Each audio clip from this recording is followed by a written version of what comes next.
ನಮಸ್ಕಾರ, good afternoon. ನಾನು ಹರೀಶ್ ನಾಗರಾಜು.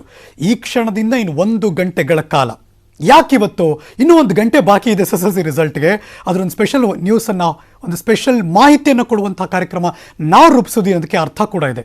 ಶಿಕ್ಷಣ ನೀತಿ ಆದ ನಂತರದಲ್ಲಿ ಇದು ಮೊದಲ ರಿಸಲ್ಟ್. SSLC ರಿಸಲ್ಟ್ ಬಂದ ಮೇಲೆ ಮುಂದೇನು ಮಾಡಬೇಕು, ದೊಡ್ಡ ಕ್ವಶನ್ ಮಾರ್ಕ್ ಆಡುತ್ತೆ. ತಜ್ಞರಿಂದಲೇ ಪಡ್ಕೊಳ್ಳೋಣ ಆ ಎಲ್ಲದರ ಬಗ್ಗೆ ಮಾಹಿತಿಗಳನ್ನು. ಈ ಹೊತ್ತಿನ ಸ್ಪೆಷಲ್ SSLC ರಿಸಲ್ಟ್ ಮುಂದೇನು.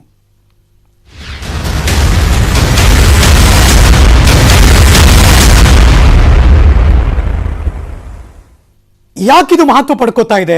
ರಿಸಲ್ಟ್ ಬಂದ ಮೇಲೆ ಮಾಡ್ಬೋದಾಗಿತ್ತಲ್ವ, ಕರೆಕ್ಟು. ಆದರೆ ರಾಷ್ಟ್ರೀಯ ಶಿಕ್ಷಣ ನೀತಿ 2020 ಜುಲೈ ತಿಂಗಳಲ್ಲಿ ಬಂತು. ಅದಾದ ನಂತರದಲ್ಲಿ ಒಂದು ಶಿಕ್ಷಣ ಕ್ಷೇತ್ರದಲ್ಲಿ ಒಂದು ಹೊಸ ಕಾಯಕಲ್ಪ, ಜೊತೆಗೆ ಒಂದು ಕ್ರಾಂತಿಕಾರಿ ಬೆಳವಣಿಗೆಯ ಈ ಹಂತದಲ್ಲಿ ಮುಂದೇನೇನೆಲ್ಲ ಆಗುತ್ತೆ ಅನ್ನೋದನ್ನ ಮಕ್ಕಳಿಗೆ ಈಗಲೇ ತಿಳಿಸೋಣ ಅಂತ ಮೊದಲ ಬ್ರೇಕಿಂಗ್ ನ್ಯೂಸ್ ತೋರಿಸ್ತೀನಿ ನೋಡಿ. ಕೊರೋನಾ ಮಧ್ಯೆಯೂ ಕೂಡ SSLC ಬರೆದವರ ಭವಿಷ್ಯ ಗೊತ್ತಾಗುತ್ತೆ. ಎಕ್ಸಾಕ್ಟ್ಲಿ ಇನ್ನು 1 ಗಂಟೆ ಆದಮೇಲೆ, ಅಂದರೆ 3 ಗಂಟೆಗೆ ರಿಸಲ್ಟ್ ಗೊತ್ತಾಗುತ್ತೆ.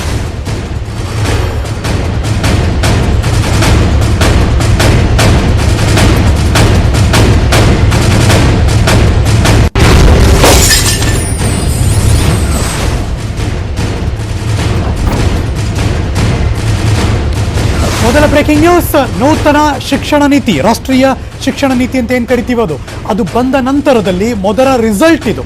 ಜೂನ್ 25ನೇ ತಾರೀಕಿಂದ ಜುಲೈ 5ನೇ ತಾರೀಕಿನವರೆಗೆ ಎಕ್ಸಾಮ್ ಆಗಿತ್ತು. ಕರೋನಾ ನಡುವೆ ದೊಡ್ಡ ಮಟ್ಟದಲ್ಲಿ ಟೈಮ್ ಸಿಕ್ಕಿತ್ತು ಮಕ್ಕಳಿಗೆ, ಇದರ ರಿವಿಷನ್ ಕೂಡ ಆಗಿತ್ತು. ಈಗ ಅದರ ರಿಸಲ್ಟ್ ಬರುವಂಥ ಸಂದರ್ಭ. ಇವತ್ತು ಮಧ್ಯಾಹ್ನ 3 ಗಂಟೆಗೆ, ಎಕ್ಸಾಕ್ಟ್ಲಿ 1 ಗಂಟೆ ಆದಮೇಲೆ ರಿಸಲ್ಟ್ ಹೊರಗೆ ಬರುತ್ತೆ. ಕೀಪಿಂಗ್ ಫಿಂಗರ್ ಅಕ್ರಾಸ್ ಅಂತೀವಲ್ಲ ಇಂಗ್ಲೀಷ್ನಲ್ಲಿ. ನೋಡೋಣಪ್ಪ ಏನಾಗುತ್ತೆ. ನಾವು ಅಂದ್ಕೊಂಡು ರಿಸಲ್ಟೇ ಬರುತ್ತಾ? ರಿಸಲ್ಟ್ ಬಂದ ನಂತರದಲ್ಲಿ ವಾಟ್ ನೆಕ್ಸ್ಟ್, ಮುಂದೇನು? ಇದುವರೆಗೆ ಯೋಚನೆ ಮಾಡ್ತಿದ್ರಿ SSLC ಆದಮೇಲೆ PUC ಅಂತಿದ್ರಿ. ಆದರೆ ಈಗ ರಾಷ್ಟ್ರೀಯ ಹೊಸ ಶಿಕ್ಷಣ ನೀತಿ ಬಂದಮೇಲೆ PUC ಅನ್ನೋದೇ ಇಲ್ವಲ್ಲೇ. ಸೊ ಹಾಗಿದ್ರೆ ಏನಿರುತ್ತೆ, ಹೆಂಗಿರುತ್ತೆ ಈ ಸಬ್ಜೆಕ್ಟ್ಗಳು, ಹೆಂಗಿರುತ್ತೆ ಮಕ್ಕಳು ಓದೋದು, ಇದೆಲ್ಲ ಒಂದು ದೊಡ್ಡ ಕುತೂಹಲಕಾರಿ ಆದಂಥ ಬೆಳವಣಿಗೆ ಇದು. ಅದಕ್ಕೆ ಹೇಳಿದ್ದು ನಾನು, ಒಂದು ಶಾಲಾ ಕಲಿಕೆಗೆ ಒಂದು ಹೊಸ ಕಾಯಕಲ್ಪ ಕೊಟ್ಟಿರುವಂಥ ರಾಷ್ಟ್ರೀಯ ಶಿಕ್ಷಣ ನೀತಿ, ಅದ್ರ ಬಗ್ಗೆನೇ ಸ್ಪೆಷಲ್ ಈ ಕ್ಷಣ ಶುರುವಾಗುತ್ತೆ. ಎಕ್ಸ್ಪರ್ಟ್ ಕೂಡ ಜಾಯಿನ್ ಆಗ್ತಾರೆ. ಎಲ್ಲೂ ಹೋಗಬೇಡಿ ಮಕ್ಕಳೇ ಮತ್ತು parents, just wait and watch. ಹಾಗಾದರೆ ದೊಡ್ಡ ಮಟ್ಟದಲ್ಲಿರೋದು ಮುಂದೇನು ಅನ್ನೋ ಕ್ವಶನ್. SSLC ಆದಮೇಲೆ ವಾಟ್ ನೆಕ್ಸ್ಟ್? ಮಗದೊಂದು ಬ್ರೇಕಿಂಗ್ ನ್ಯೂಸ್ ನೋಡಿ. ವಿದ್ಯಾರ್ಥಿಗಳ ಮುಂದಿರುವಂಥ ಅವಕಾಶಗಳೆಲ್ಲವೂ ಕೂಡ ತೆರೆದುಕೊಳ್ಬೇಕು. ಹಾಗಾದರೆ ಏನೇನು ಅವಕಾಶ ಇದೆ, ಎಷ್ಟು ಮಾರ್ಕ್ಸ್ ತಗೊಂಡ್ರೆ ಏನು ಅವಕಾಶ, ಇದು ಬಹಳ ಕುತೂಹಲ. ನಾವು ಯಾವಾಗಲೂ ಅಂತೀವೋ ಇಷ್ಟು ಮಾರ್ಕ್ಸ್ ಬಂತು, ಈ ಮಾರ್ಕ್ಸ್ ಮೇಲೆ ನಾನು ಎಲ್ಲಿಗೆ ಹೋಗ್ಬೋದು, ಏನು ಓದ್ಬೋದು ಅಂತ ಕೂಡ ಇರುತ್ತೆ. ಸೊ ಹಾಗಾಗಿ ಕಲೆ, ವಾಣಿಜ್ಯ, ವಿಜ್ಞಾನ ಯಾವುದು ಒಳ್ಳೆಯದು? ವೃತ್ತಿಪರ ಕೋರ್ಸ್ ಮಾಡೋದು ಒಳ್ಳೆಯದಾ? ನಿಮ್ಮ ಆಸಕ್ತಿ ಮುಖ್ಯನಾ ಅಥವಾ ಇಲ್ವಾ? ಹಲವಾರು ಪ್ರಶ್ನೆಗಳಿಗೆ ಸಮಂಜಸವಾದಂಥ ಉತ್ತರ ಕೆಲವೇ ಕ್ಷಣದಲ್ಲಿ ಎಕ್ಸ್ಪರ್ಟ್ಗಳಿಂದ ಕೂಡ ಸಿಗುತ್ತೆ. Breaking news.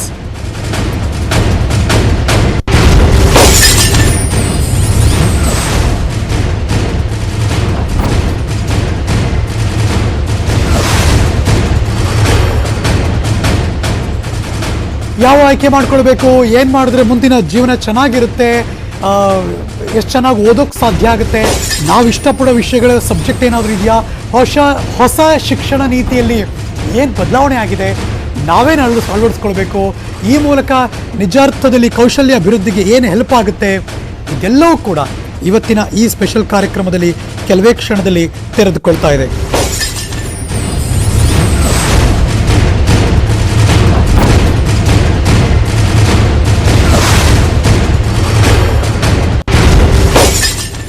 ಹಲವಾರು ವಿಚಾರಗಳನ್ನು ನೀವು ಓದ್ಕೊಂಡಿರ್ತೀವಿ. ಜುಲೈ ತಿಂಗಳಲ್ಲಿ ಈ ರಾಷ್ಟ್ರೀಯ ಹೊಸ ಶಿಕ್ಷಣ ನೀತಿ ಬಂತು.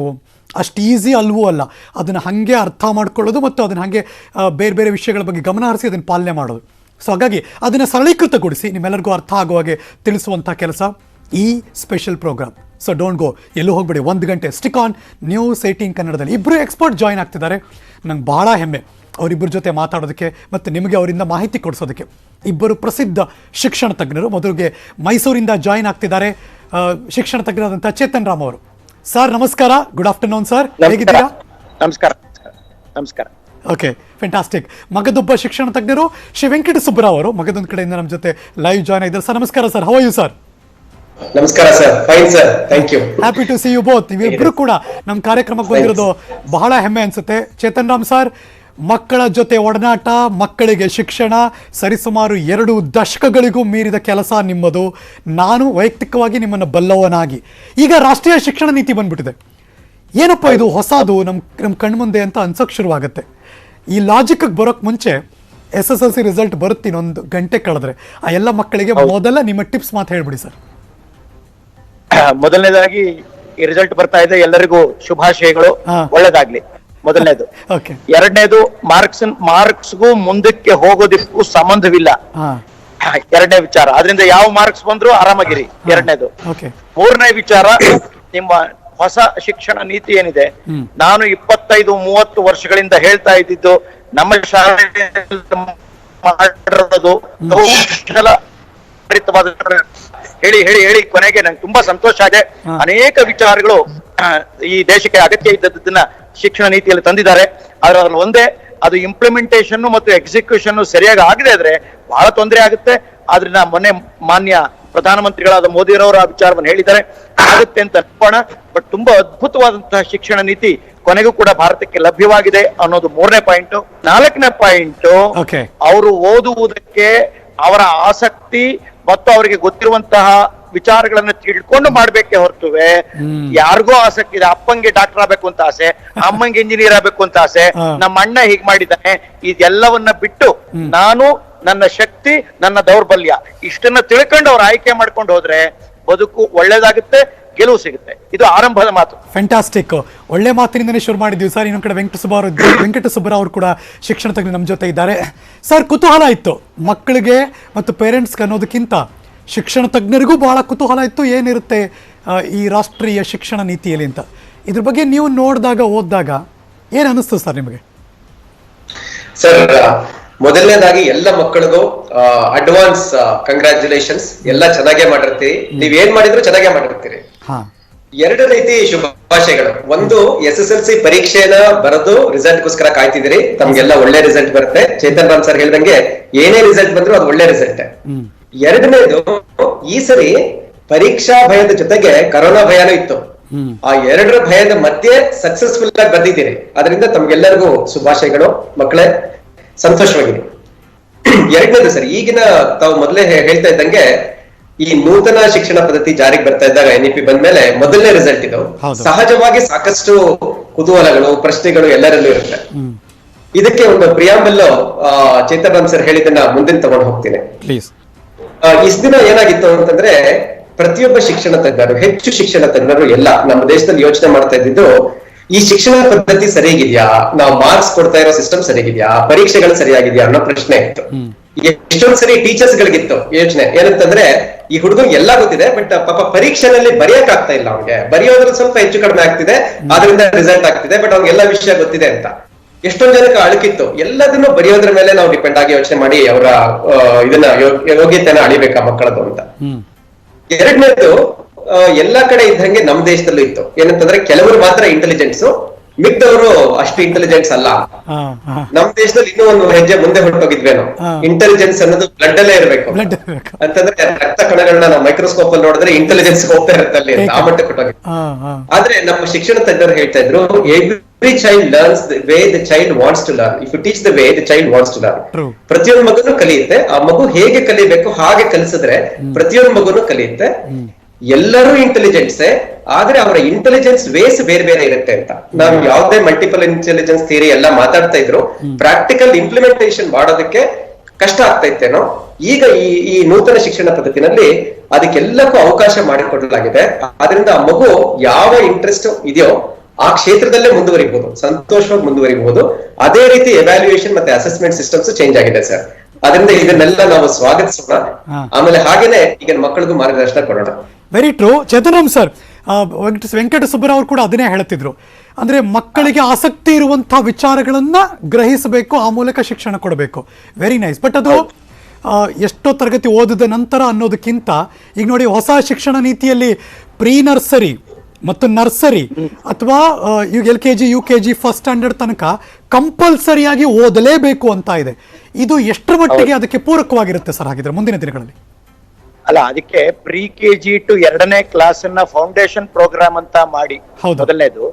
ಎರಡನೇದು ಮಾತೃಭಾಷೆ ಶಿಕ್ಷಣವನ್ನ ಮೊನ್ನೆ ಮೋದಿರವರು ಹೇಳಿದ್ರು, ಅದು ಆಪ್ಷನಲ್ ಕೊಟ್ಟಿದ್ರು ಕೂಡ ಮಾತೃಭಾಷೆ ಶಿಕ್ಷಣವೇ ಸರಿ ಅನ್ನುವಂತಹ ಮಾತನ್ನ ನಮ್ಮ ಸಾಹಿತಿಗಳು, ನಮ್ಮ ಎಲ್ಲ ವಿಚಾರಗಳು ಅನೇಕ ವರ್ಷಗಳಿಂದ ಹೇಳ್ತಾ ಇದ್ರು.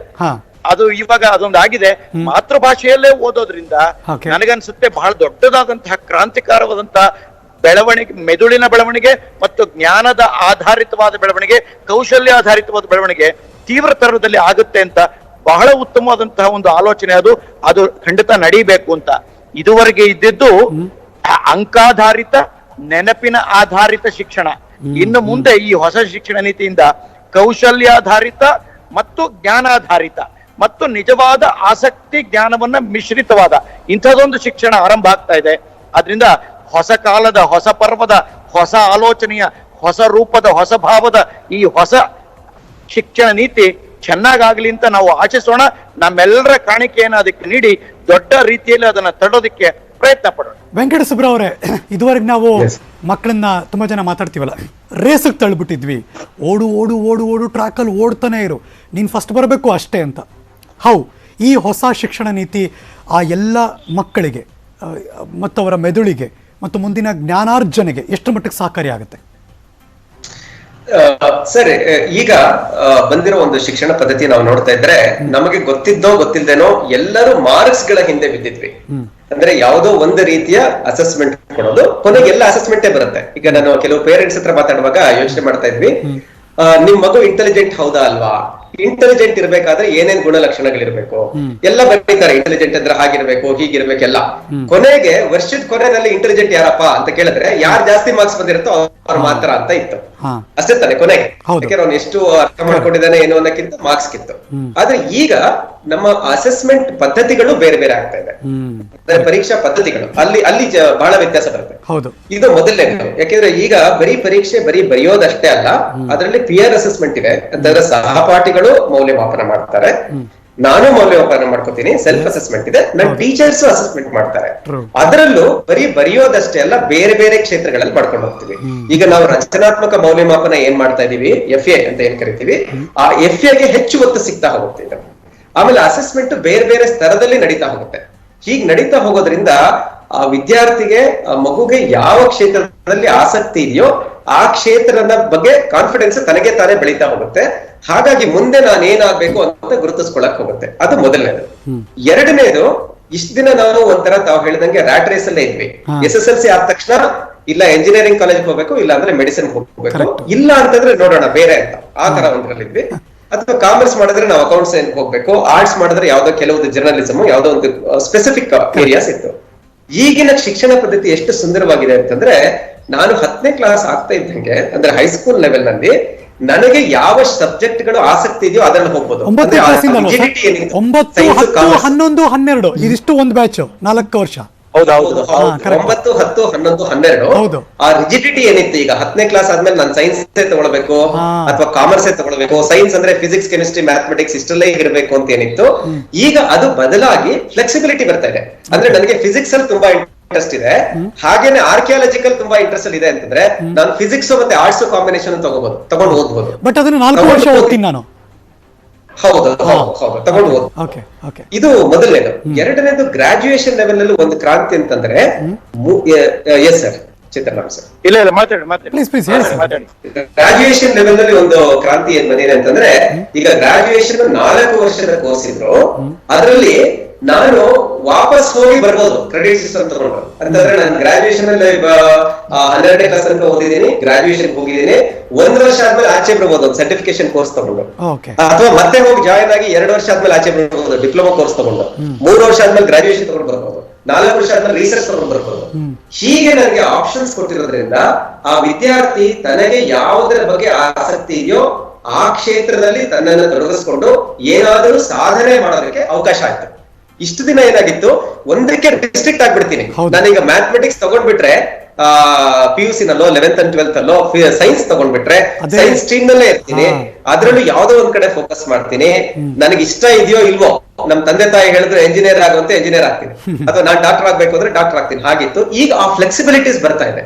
ಇದು ನಾವು ಕೇಳೋದಕ್ಕೆ ಸುಂದರವಾಗಿದ್ರು, ಅದನ್ನ ಇಂಪ್ಲಿಮೆಂಟ್ ಮಾಡುವಾಗ ನಮಗೆ ಇದು ಇನ್ನೂ ಹೆಚ್ಚು ಆಸಕ್ತಿ ಸಿಗ್ತಾ ಹೋಗುತ್ತೆ, ಇಡೀ ಆ ಶಿಕ್ಷಣ ಕ್ಷೇತ್ರದಲ್ಲಿ ಕ್ರಾಂತಿ ಆಗ್ತಾ ಹೋಗುತ್ತೆ. Very true. ಈ ಇಂಪ್ಲಿಮೆಂಟ್ ಮಾಡುವ ನಿಟ್ಟಿನಲ್ಲಿ ಯಾರ ಪಾತ್ರ ಬಹಳ ಮುಖ್ಯ ಅನ್ನೋ ಕ್ವಶನ್ ಕೂಡ ರೈಸ್ ಆಗುತ್ತೆ. ಅಲ್ಲಿ come back to you. Shri Chetan Ram ಮತ್ತು ವೆಂಕಟ ಸುಬ್ಬರಾವ್ ಇಬ್ಬರು ಶಿಕ್ಷಣ ತಜ್ಞರು, ಲೈವ್ ಅಂಡ್ ಎಕ್ಸ್ಕ್ಲೂಸಿವ್ ನಿಮ್ಮ ನ್ಯೂಸ್ 18 ಕನ್ನಡದಲ್ಲಿ. ಮಿಸ್ ಮಾಡಬೇಡಿ ಆಯಿತಾ. ಬ್ರೇಕ್ ಆದಮೇಲೆ ಇದ್ರ ಬಗ್ಗೆ ಮತ್ತಷ್ಟು ಮಾಹಿತಿಯನ್ನು ನಿಮ್ಮ ಗಮನಕ್ಕೆ ತಿಳಿಸ್ತೀವಿ.